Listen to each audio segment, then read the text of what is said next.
こんにちは、インドカレー主婦です。今日はインドの屋台でとっても人気の軽食、パニプリのレシピをご紹介します。パニプリの魅力は、何といってもその味と食感にあります。サクサクとした揚げ皮の中に、じゃがいもやひよこ豆などの具材と、スパイスの効いた水が入ったソースを入れて食べるのが特徴です。ゴルガッパとも呼ばれていて、屋台では一つ食べるごとに、次のプリにパニが注がれ、まるで日本のわんこそばのような要領で提供されます。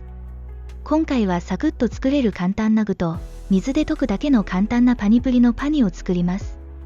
では最初に具の作り方をご紹介します。まずは茹でたじゃがいもを潰します。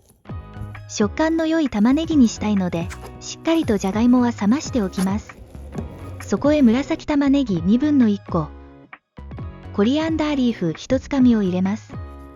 味付けは、ブラックソルト小さじ1/2、塩小さじ1/2、クミンパウダー小さじ1/2、レッドチリパウダー小さじ1、チャットマサラ小さじ1を加えてよく混ぜます。よく混ざったら完成です。次はパニ、スパイス水を作ります。今回はこのパニプリマサラを使って簡単に作ります。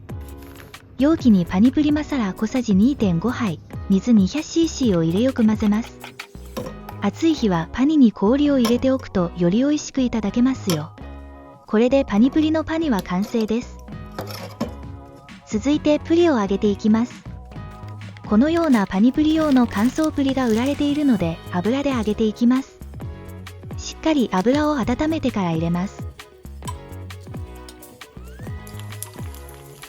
そうするとぷくっと丸くなるので全体が油に触れるように回してピンポン玉のように膨らんだら油から揚げます。さあ、ここまで準備ができればあとは実食です。揚げたプリに親指を使って穴を開けます。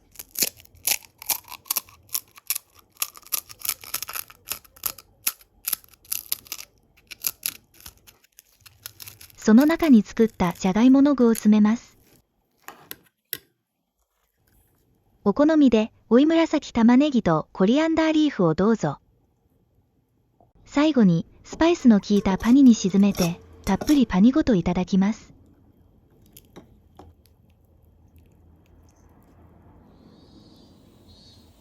スパイスが効いていて冷たくて暑い日に食べるパニプリは格別です。このパニプリのパニの中に以前作ったタマリンドチャトニをスプーン1杯混ぜるとより現地の味に近くなって美味しいのでおすすめです。以上、今月はインドの屋台フードや朝食レシピをお届けしました。今回も最後までご覧いただきありがとうございました。また次回の動画でお会いできるのを楽しみにしております。